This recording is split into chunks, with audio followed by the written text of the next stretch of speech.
Hey, great Wednesday morning, everyone. Hope you're doing well. It's Seth out of Mascoro Jr. with Manufactured Home Sales Mastery in with our Wednesday edition, episode number 217 of 15 Minutes to Mastery. And I'm coming to you live from Phoenix, Arizona. So it is not 8:15 over here. It's 6:15. So it's a little darker when you see me. But anyway, glad to be with you from out here in Phoenix, getting ready to take part in the sales meeting for Cobblestone Properties, Cobblestone Real Estate, and look forward to that, being part of that over the next couple of days. But check this out. Today, we want to come in, we want to talk about effective storytelling, because storytelling helps us in being more compelling. It helps us get our point across, and just stories sell, right? And that's why our quote for today says, "Nothing sticks better in your head than a story. Stories express the most complicated ideas in the most digestible ways." That comes from Sam Balter Jr. Now, let's talk about this, right? If you wanted to get a point across and you wanted to make your customer feel comfortable with what it is that you're trying to, whatever objection they may have put forward, and helping them overcome that objection, you have to be compelling in your argument. And that's why a lot of times in those situations, what you want to do is you want to share a story with them, something that applies to what it is that you're talking about, right? And something that's going to get them motivated to take that next step. And so that's why I like to give you an example. I want to give you the example. If we were talking about motivation, or if we were talking about sales, and I'm here and I'm speaking to you about being a great salesperson, we want to talk about, hey, there's going to be setbacks. There's going to be things that are getting in your way. You need to be persistent.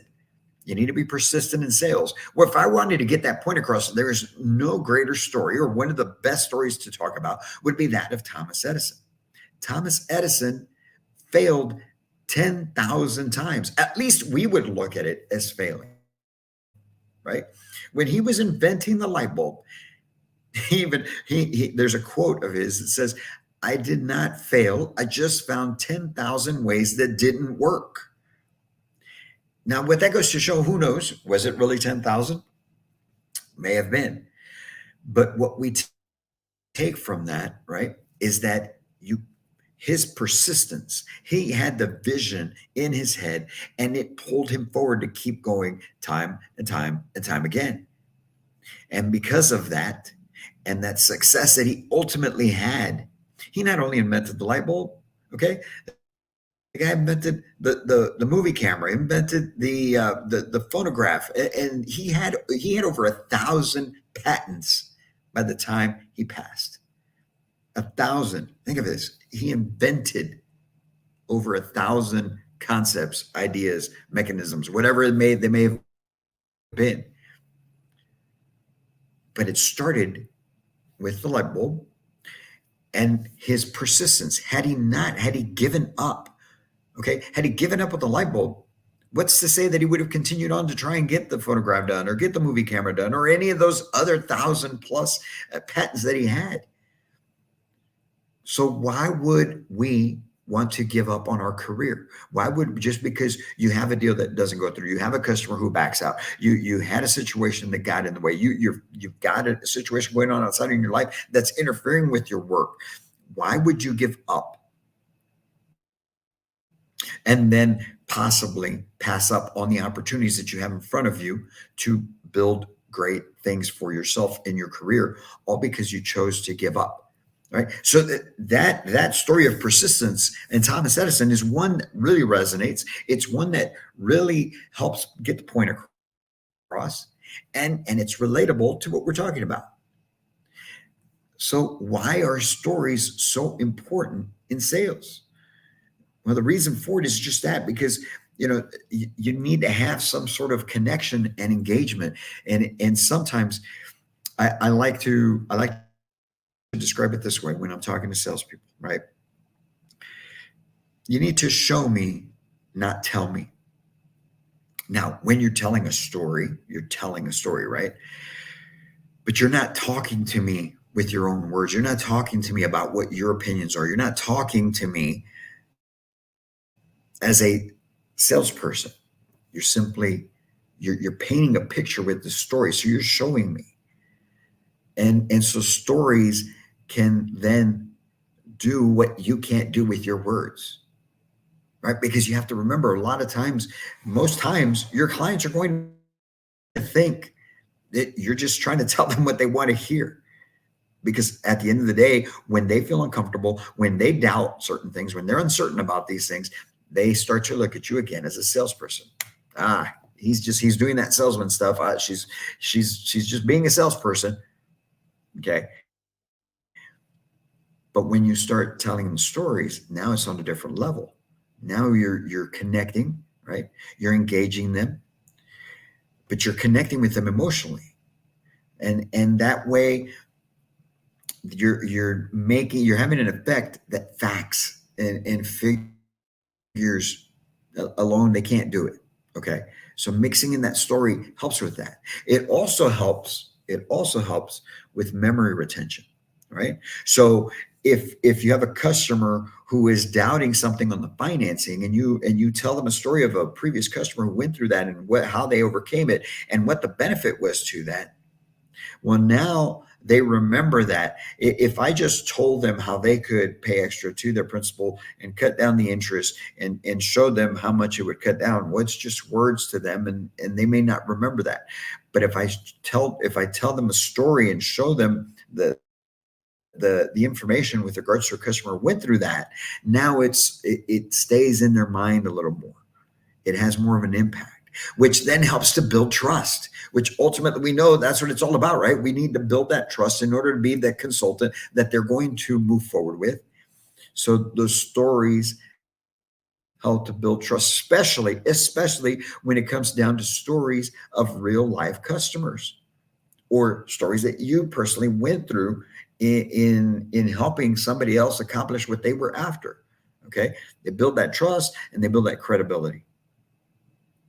And so by doing all of that, right, these stories can also help to simplify things. Just like the quote said, right? It has a way of breaking down the complex into something simple that can be digested, that can be understood. So a story can make something difficult, like the financing, be a little easier to understand. Or if you're running into issues on the construction side, maybe with permitting or things of that nature, stories of someone else who went through that can make it a little more easier to understand. And then your client is more likely to move forward, continue going forward and trusting in you to get the job done. Because you have to remember, you do this every day. You deal with these obstacles every day. You were surrounded by the homes, you're surrounded by construction, you're surrounded by finance, you're surrounded by the permitting and things of that nature, because you do it on a daily basis. Your clients don't. So those things could potentially be something that creates that uncertainty for them, that is going to keep them from moving forward. And that's why we need to have those stories that are going to help us get the point across, to help it be a little more, a little easier for them to understand, and a little easier for them to comprehend and decide to move forward with you. So what are the best ways, right, to be able to incorporate stories into your presentation, your process, or having them in your back pocket when these things come up? And again, now I'm going to preface all of this with the next statement. Stories are not lies. You're talking about real life situations. Okay. Because if I was talking to the lay person right now, if I was talking to somebody, or somebody's watching this that's not in sales, that's not in manufactured home sales, and they're, you see this guy's trying to teach them how to do all this other stuff that's going to be that's not truthful. He's teaching them. No, we're simply dealing into the psychological part of sales. We're talking about sharing stories, true real life stories of people that were in the same situation as your client at that time.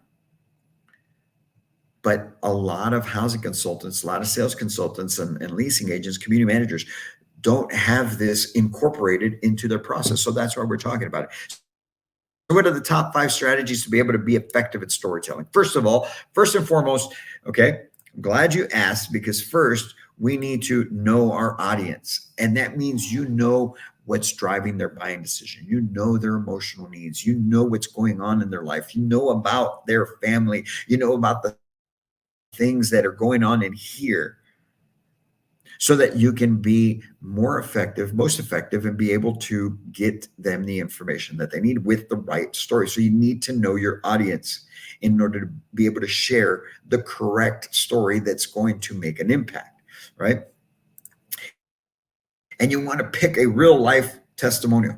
You want to talk about customers that have been through the situation that they're going through at the moment.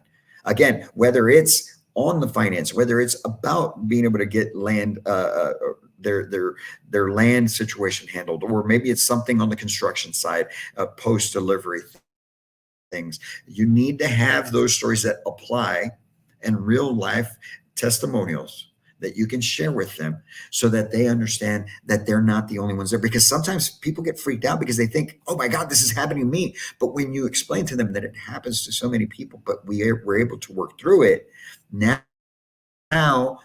they feel a little more comfortable. Not that they like it, maybe, but they feel a little more comfortable, and they will move forward with continuing on and getting done whatever needs to happen in order to finalize the transaction, right? So you need to know your audience, and you need to use real life testimonials. The next thing would be to create a compelling narrative. What does that mean? What does it mean to create a compelling narrative? Okay. Well, I'm glad you asked. All right. Because here's what that means. You've got to have a structure to this. You can't just tell them something, say a customer and talk about this situation and then move on. Okay. There's got to be a beginning. There's got to be a middle, and there's got to be an end. Okay. You got to talk about the challenge. You got to talk about the solution, and then what happened, the success that was achieved. Okay. You can't just say, hey, well, my customer Smith over here, they were able to get it done. Well, that's not really a story, right? And that's not going to make me feel more comfortable with what I'm going through, because what I'm going through, I don't care what Mr. Smith went through. Okay. I'm going through this right now. But when you can tell me about the problem that Mr. Smith went through, which matches up with mine, and then you can tell me about the solution that was presented, or the solution that came about for Mr. Smith, that could be the same for me. And then the success that came about it for Mr. Smith, and how I can have that same success. Well, now it's a compelling narrative. It's a compelling story. But there's got to be the challenge. There's got to be the solution. And there's got to be the success that came from that. So that's how it's got to be structured, right? And if you can, the next thing would be to highlight features and benefits. If we're talking about the home, or right now, or concerns that people have about the homes, being able to explain to them how, my previous customer, the Joneses over here, or the Garcias, had the same concern about this, right? And so this is what we did to address that concern with their home. And we installed these kinds of things, or we made this change, or selected this option in their home, which in turn led to this, right? And this option gives you the ability to do Y. So you've got to highlight those features and benefits, stick them in there. Same thing, whether it's on the construction side, or whether it's post-delivery, whether it's on the financing, okay? And you're talking about customers who don't want to pay all the interest, right, because of the higher rates. Well, here's the situation, right? I had this customer whose total interest would have been X dollar amount, but they were able to pay $100 extra a month. And what that does for them is this. So we're highlighting the features and the benefits, the features of giving a little extra to the principal monthly, or at least per year. And here's the benefit. And ultimately, what you want to do is practice and perfect your stories. Make sure that you have the information down. Make sure that it's very convincing, that you come across in a confident manner. And the best way that that's going to happen, like I said, going back to what I got into before, we started these top 5 strategies. It's got to be real. Don't make up stories. All right. Don't make up stories that you think are going to have an effect, because you start doing that in that situation. Now you're going to do it in other things, man, that can lead to bigger problems. Believe me, you don't want to do that. Don't put yourselves in that situation. There's plenty of real life stories. There's plenty of real life situations, scenarios that have happened, that you've been through, that your customers have been through, or maybe not your customers, but other customers within your location, that you can share with them.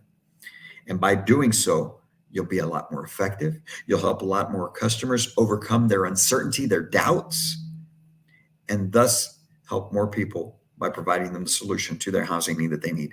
And at the same time, it turns out to be a win for you. So I hope this helps as far as effective storytelling. You guys make sure that if there's anything that we can do to help out here at Manufacturing Home Sales Master, you let us know, because that's what we're here to help take your life, your business, your career to a whole new level. Enjoy your Wednesday. Get on out there, man. First week of the month, attack it strong. Finish this week off strong. Get as many appointments indoor. Help as many families find the solution to their housing need so that you can help them, which helps you, which helps your customer, your company. Everyone wins.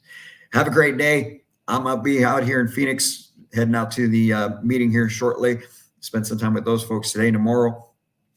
And if you would like for us to come and visit with your sales teams anywhere across the country, that's what we're here for. That's what we do, because we want to make sure that we're part of helping you and your team go to an elite level. All right, guys, until the next time. And as always, I can't wait to meet you.